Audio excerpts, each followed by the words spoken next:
Chers frères et sœurs ivoiriens, prenons quelques instants pour écouter attentivement le message d'un jeune frère ivoirien qui s'adresse à nous tous. Il souhaite partager quelques mots importants au sujet de la marche prévue pour demain, le 11 octobre. Son message s'adresse à chaque Ivoirien où qu'il se trouve, écoutons-le avec attention. Dans un esprit de paix, d'unité et de responsabilité. Pendant la crise post-électorale en 2010, petit frère, tu avais 7 ans. Pour te calmer, te parler. Tu avais 7 ans seulement. Aujourd'hui, là, tu as 22 ans. Tu es un garçon. Les moments où tu es calmé, tu as sorti pour aller marcher. Tu connais c'est quoi la guerre. En 2010, là, il y a eu plus de 3000 morts. Plus de 3000 morts. Il n'y a jamais eu un cadavre, mais c'est pas où c'est rentré. Tu connais la guerre, c'est brutal. C'est pas à cause d'une seule personne, non. On brûle notre pays. Il y a le joli Côte d'Ivoire, on gâté à cause d'une seule personne. Pas une seule personne, mais 2 personnes.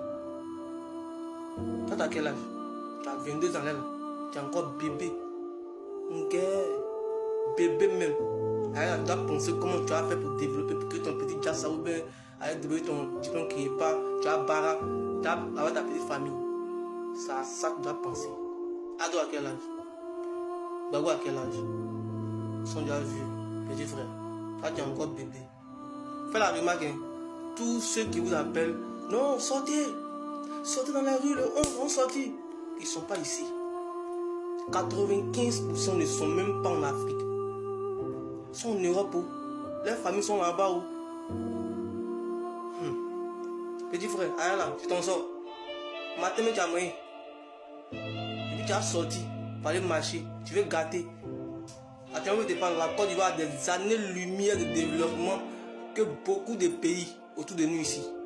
Ils savent ça. Donc là, ils veulent en profiter, nous calmer. On va s'entretuer encore. On va retourner encore 30 ans en arrière. Petit frère, vous te gérer. Celui qui vous sortir là, faut dire que toi, tu n'as pas moyen. Que tu as besoin de 200 millions pour faire ton Jassa. On a donné d'habitude, tu as sorti. C'est con. Je parle de mes petits frères.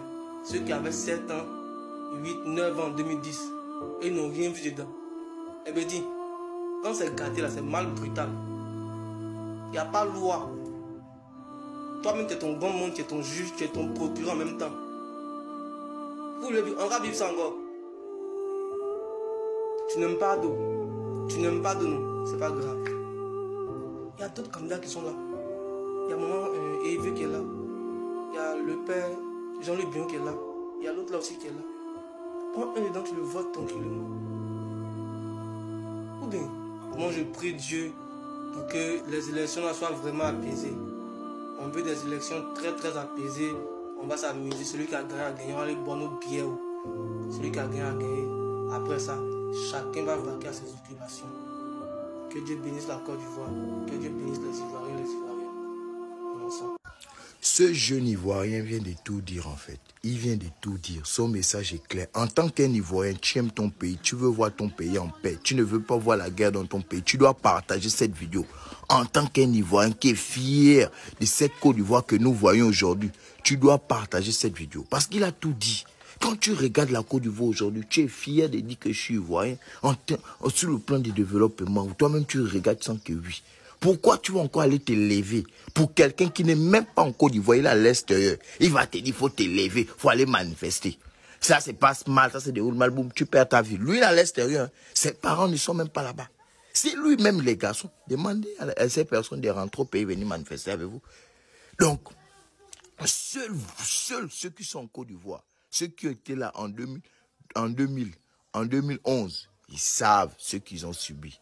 Mais quand vous voyez votre Côte d'Ivoire aujourd'hui, là, vous voulez encore retourner encore 30 ans en arrière, vous voulez encore retourner encore en arrière, voir encore la Côte d'Ivoire encore comme la Côte, vous voulez revoir encore la Côte d'Ivoire de 2011 ou la Côte d'Ivoire de 2000. Je crois qu'aucun Ivoirien ne veut revoir son pays comme ça. S'il vous plaît, cher peuple ivoirien, ne sortez pas pour des gens.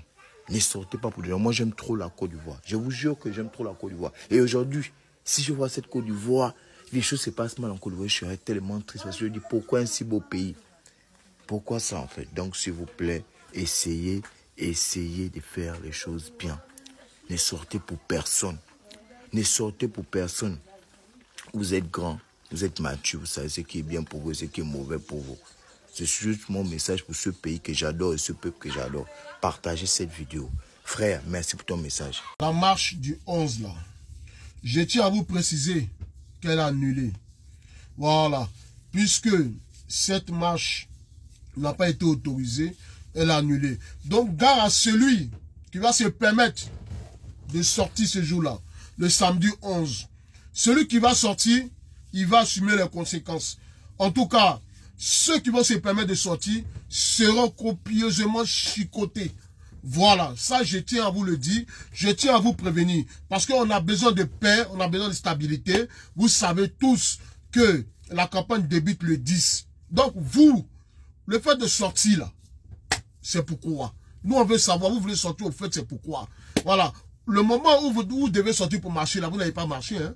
Ça, c'est venu semer le trouble. En tout cas, je tiens à vous dire, si Gbagbo se permet ce jour-là de vous faire sortir, que lui-même il sort, il sera pris, il sera mis dans la maca. Ça, je tiens à vous le dire. C'est pas un jeu. On n'est plus dans l'amusement. Voilà. Donc, je tiens à vous dire que je serai bel et bien à Abidjan pour aussi mettre de l'ordre, pour aider les forces de l'ordre, pour aider le procureur aussi à vous prendre aussi, moi-même là, pour vous chicoter. Vous serez chicoté, complètement chicoté. Parce que vous vous permettez d'insulter un président en exercice, que le président, son excellence, Alassane Ouattara. Je ne sais pas pourquoi insulter la maman de ce président, sachant qu'il a perdu sa mère. Vraiment. C'est tellement honteux de vous voir en train d'insulter la maman de notre président. Voilà. Donc je tiens à vous dire, celui qui va se permettre encore d'insulter la maman de mon président Alassane Ouattara, ça je ne vais pas lui faire cadeau. Voilà, vous serez complètement chicoté même. Apollo, mon général Apollo, j'ai confiance à tes gendarmes. Voilà. Mon procureur. Voilà. Peuple de Côte d'Ivoire, ce que j'aimerais vous dire là, écoutez très bien. Je vous ai toujours parlé la vérité. Et je vous dis toujours la vérité. Vous avez vu cette vidéo.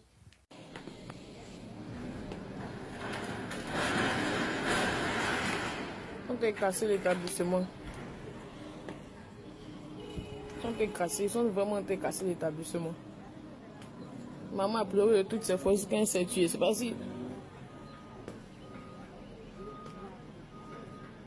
Je sais pas ce qu'il a dit. J'espère que cela ne va pas l'affecter parce que une veuve qui a mis tout son argent, tout, pour assurer un avenir à ses enfants, pour pouvoir manger tout, la mairie décide de venir casser. La mairie décide de venir casser en pleine rentrée scolaire. Tous ceux qui sont inscrits sont venus retirer leur argent. Mairie de pauvres qui décide de venir casser une école en pleine rentrée scolaire. Tu vas à la mairie, tu essaies de voir tel argent, tu essaies de voir tel argent. Ils ne sont jamais au pays. Tu essaies de voir le maire, il n'est pas là. Pourtant, lui, il a dit de sa propre bouche qu'il n'allait pas casser. Mais il est venu quand même casser. Malgré tous les cris de cœur, tout. Elles sont actuellement en train de casser l'établissement. Voilà, c'est l'école où ils ont mentionné Simone Gbagbo là. C'est ça, ils sont là cassés là. Si vous ne vous levez pas pour libérer votre pays, je vous jure, tous vos biens seront détruits. Au fait, vous n'allez même pas exister en Côte d'Ivoire. C'est ce qui a commencé. Est-ce que vous connaissez? Si vous ne vous levez pas,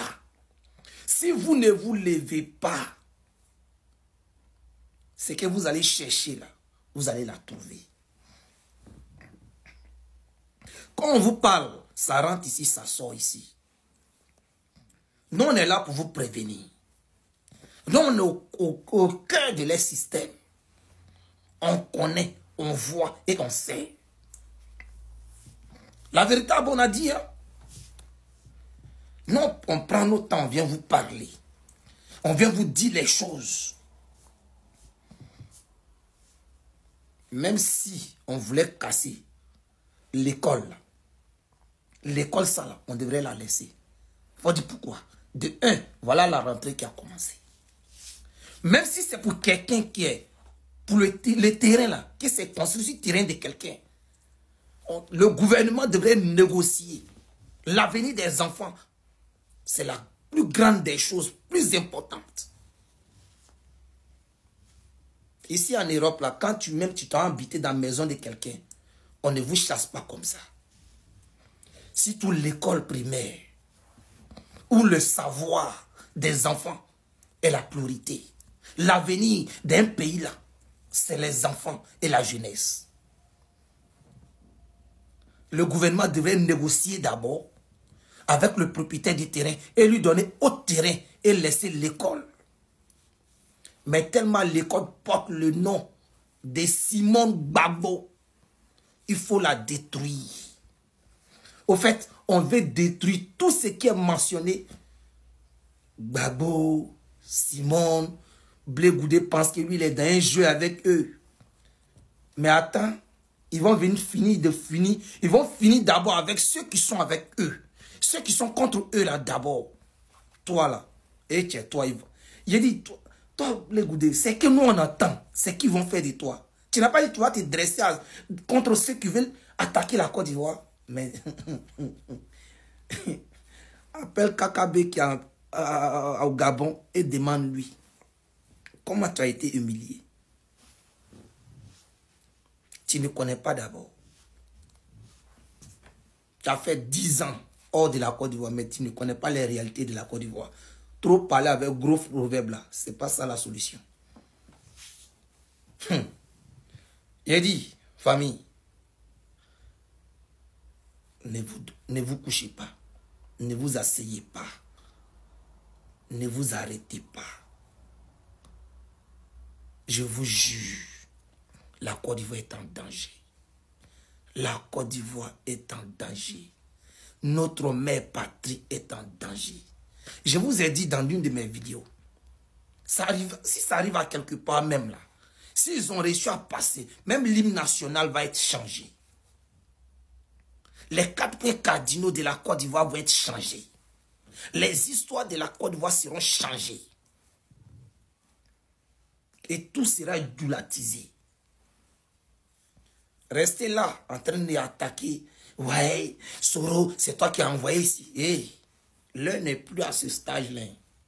Si toi tu manges avec le pouvoir en place, c'est quand ils vont passer. Actuellement, ils ont besoin de toi parce que ils veulent que tu viennes les aider en coulisses, détruire l'opposition pour pouvoir manger avec eux. Mon frère, s'ils ont passé, ta nourriture qu'on te donne là, ils vont couper.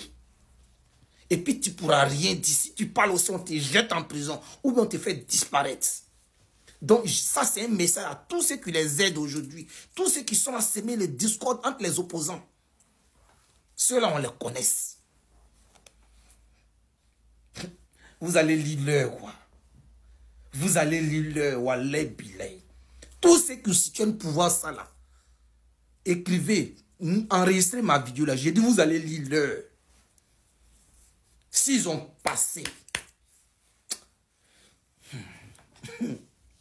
Côté moro nyini moro libe konyini. Wallet billet là. Vous ne connaissez pas ceux-là. Mais allez-y. Arrivé un moment là, vous allez laver les chiens. 1000 francs. On vous regarde. Hein? Donc ce que je peux demander au peuple ivoirien. Envahissez les rues. La nuit, la journée. Ne rentrez pas tant que le pouvoir là ne tombe pas. Pour avoir la liberté, il faut des sacrifices. Peuple de Côte d'Ivoire, sortez. Sortez. Ah, non, on vous parle.